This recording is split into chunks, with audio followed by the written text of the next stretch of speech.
प्रणाम भारत, जय Shri Ram, Vande Mataram. The Lucknow dialogues पर आपका बहुत बहुत स्वागत है। वक्फ अमेंडमेंट बिल पास हुआ राज्यसभा में भी और लोकसभा में भी, और उनके पास होने के बाद में करीब 35 से 40 सांसद ऐसे हैं जिन्होंने अपना मन बना लिया है कि वो बागी होने जा रहे हैं और वो इंडिया अलायंस की पार्टीज को जिसको वो बिलोंग करते हैं उसको वो छोड़ने जा रहे हैं। और ये पास होने के बाद की बात है। और आपको भी लग रहा होगा, मुझे भी लगा था कि आखिर ये एकदम से अब इन्होंने क्यों डिसाइड किया, पहले क्यों नहीं डिसाइड किया था इन लोगों ने कि वो एनडीए के पक्ष में जाएंगे, एनडीए का वो साथ देंगे, या फिर जो है वो वक्फ बिल के सपोर्ट में, अमेंडमेंट बिल के सपोर्ट में अपना हाथ उठाएंगे या यस या नो, यस बोलेंगे। लास्ट मोमेंट तक इन लोगों को ये लग रहा था कि शायद जिनके ऊपर इनको सबसे ज्यादा विश्वास था कि सेक्युलर लोग हैं और ये मुस्लिम वोट्स इन लोग के लिए मैटर करते हैं, ये लोग जो है अगेंस्ट में जाकर के वोट देंगे।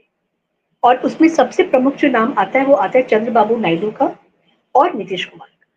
जब वोटिंग हुई ना तो उस समय चाहे वो जीतन राम मांझी हो चाहे वो चिराग पासवान हो, सबके सब एक साथ एक सुर में खड़े हो गए थे, साथ में खड़े थे वक्फ अमेंडमेंट बिल को लेकर के। और वो 35-40 जो सांसद है वो कौन है, इनके बारे में मैं आपको बताऊंगी, लेकिन उससे पहले 3 चीजें मैं आपको बताना चाहूंगी। पहली चीज तो ये कि नोटिफिकेशन जो है वो जारी हो गया है, मतलब ये कि अब ये कानून बन गया है और अब ये लागू हो गया है, आज से ये लागू हो गया है। और दूसरी क्या चीज है कि कुछ लोगों को मिर्ची तो बहुत लगेगी, कुछ लोगों को परेशानी तो बहुत होगी, क्योंकि उनकी दुनिया जो है पूरी की पूरी मुस्लिम तुष्टीकरण और मुस्लिम्स के लिए ही उनकी दौड़ती रहती है। वहीं पे एक रोटेशन होता है उनकी दुनिया का, रिवॉल्व करती है उनकी दुनिया।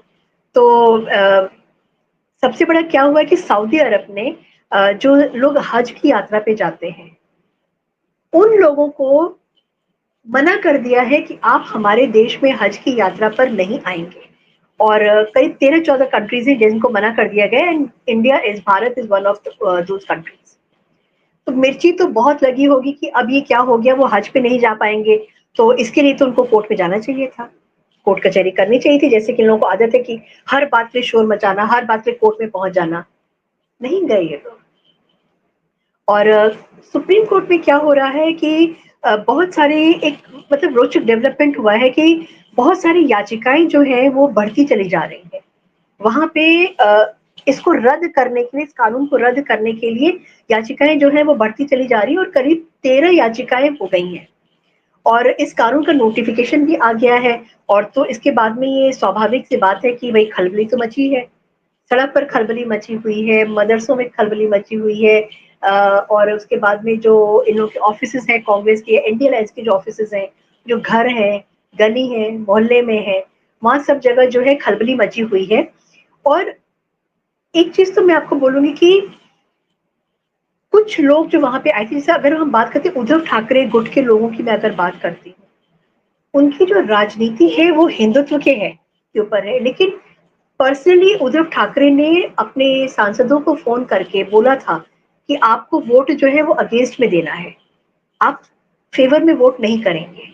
तो अब ये क्या करेंगे, मतलब जो मन इनका नहीं था, मन मार कर भी इन्होंने जो है कन्विंस, क्योंकि उद्धव ठाकरे ने इनको बहुत ज्यादा कन्विंस किया था, तो मन मार करके इनको जो है वोट करना पड़ा था, क्योंकि अगेंस्ट में वोट करना पड़ा था। क्योंकि करीब जो मेरी खबर है, मेरे पास जो खबर है कि 5-6 बार इन्होंने हर सांसद को फोन करके बोला था कि भाई आपको जो है वोट देना है और आपको वोट खिलाफ में देना है।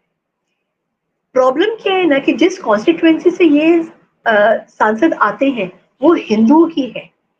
अब इनको ये लग रहा है कि अगर हम वहां पे हिंदुत्व के अगेंस्ट में जा करके और वक्फ बिल के फेवर में अगर हम बात करेंगे तो हमारे जो वोट है, हमारी जो गिनती है, वो हमारे सब खत्म हो जाएगी।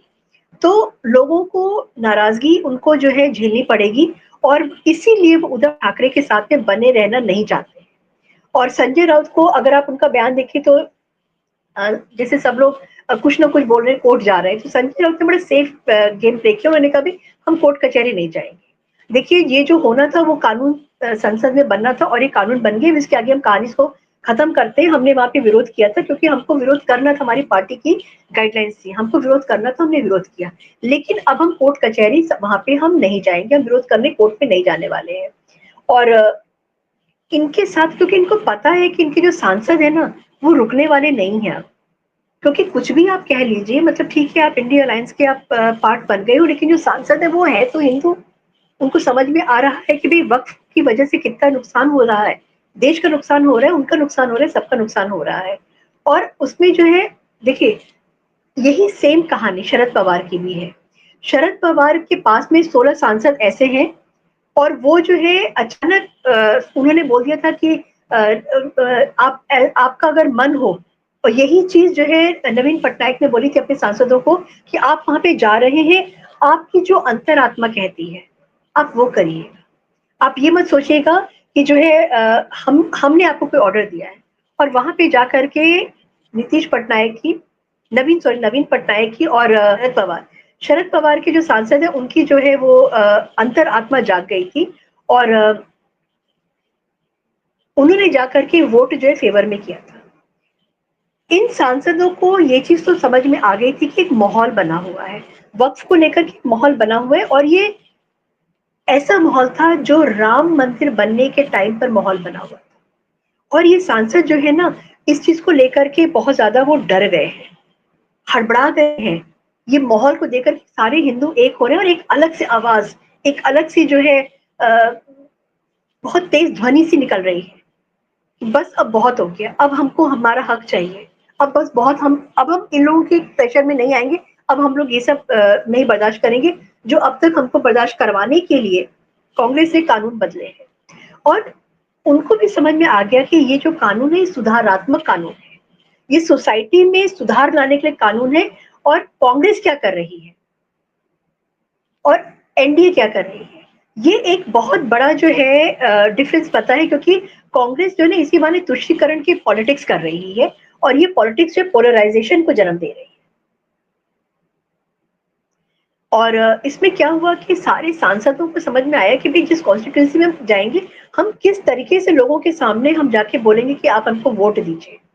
क्योंकि वोटिंग पैटर्न तो उनका जो डिपेंड करता है वो कॉन्स्टिट्यूएंसी में पॉपुलेशन किसकी ज्यादा है उसके ऊपर डिपेंड करता है। और जिनको मुस्लिमों की के साथ जाना है वो मुस्लिमों के साथ जा रहे हैं। और बाकी सारी चीजें ना एक के बाद एक करके जो है लामबंदी शुरू हो गई। और लामबंदी ये कि साहब जीतेंगे हम कैसे जवाब देंगे, हम किस मुंह से जाएंगे वोट मांगने के लिए वहां पे। और उनका जो है ना जो सांसद है उनका पहले मन डोला था, क्योंकि नवीन पटनायक हो या जगन मोहन रेड्डी हो, इन्होंने अपने सांसदों को तो छोड़ दिया था कि भाई आपका जो मन आता है, आप अपने अंतरात्मा आपकी जो कहती है, जो आपकी सोल की कॉलिंग है वो कहती है, तो आप उसी तरीके से दीजिएगा।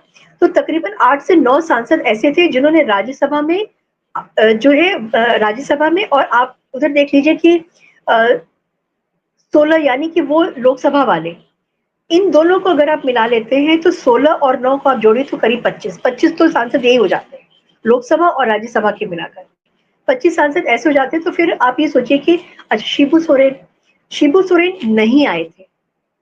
शिबू सोरेन का ना आना, और वो एक संकेत है। देखिए, मतलब एक इनडायरेक्टली आपने ये बता दिया कि आप, ठीक है, आप इंडिया अलायंस के आप पार्ट है, लेकिन आपकी जो सोच है वो आपकी सोच क्या है।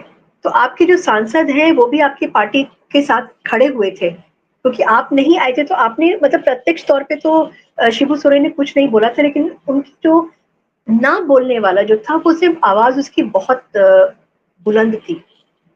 और शिबू सोरेन नहीं आए थे, झारखंड मुक्ति मोर्चा ने राज्यसभा के जो वोटिंग थी उसमें हिस्सा नहीं लिया था, जैसे शरद पवार ने हिस्सा नहीं लिया था। शरद पवार का ना आना भी जो है एक बहुत बड़ी धमक वाली आवाज थी। और ये एक, देखिए, ये एक बहुत बड़ी राजनीतिक घटना थी, और जिस पर चर्चा ही नहीं हो रही थी, बल्कि ये घटना वो थी जहां पर कि पूरा देश इन्वॉल्व हो गया था। और उसमें शिबू सोरेन का ना आना, उसमें जो है शरद पवार का ना आना एक अलग कहानी अपनी बना के बता के चला गया है। और उद्धव सेना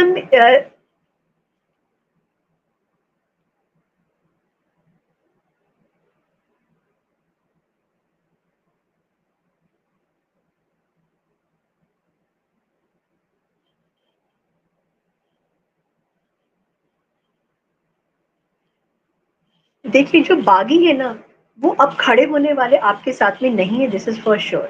क्योंकि ये कहानी उद्धव सेना, शरद पवार, झारखंड मुक्ति मोर्चा, नवीन पटनायक, जगन मोहन रेड्डी तक ही सीमित रहने वाली नहीं है, ये अब आगे जाएगी।